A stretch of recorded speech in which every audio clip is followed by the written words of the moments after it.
Many of us may remember a scene in Star Wars The Clone Wars where Captain Gregor was acting as a one-man army and was trying to escort Colonel Gaskin and his accomplices out of a desolate outer rim planet known as Aberfar.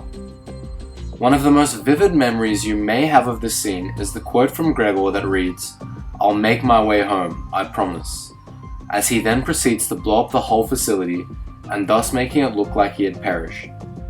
This was obviously not the case. In this video, we will be explaining what happened to Gregor, why he was the luckiest clone, and why he is partially crazy.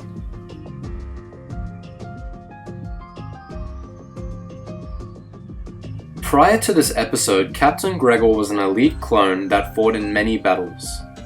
The battle that led to his downfall, however, was the Battle of Surish. This battle was a disaster for the entire Republic, as they ended up losing a massive portion of the attacking force. This included Captain Gregor, who was documented as being missing in action and assumed dead. However, he was of course alive and ended up on the planet Aberfar with amnesia. This was the beginning of what eventually contributed to Captain Gregor's confused and disrupted state of mind.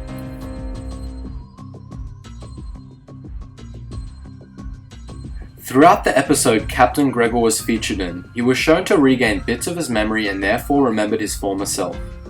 This was thanks to Colonel Gaskin, who found him working in a diner as a dishwasher.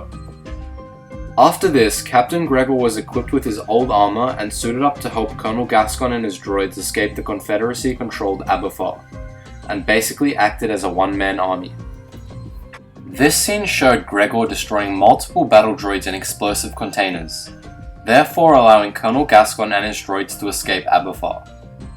As the scene faded out, it showed an earth-shattering explosion that any reasonable person would safely assume everyone and everything caught in the blast radius would perish.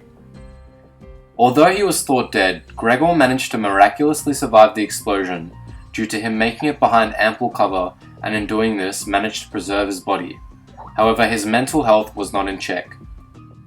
Nothing is known about how Gregor made his way back to the Republic, as he never talked about what happened after the explosion. Due to this, many sources say he contracted mild insanity and once again amnesia.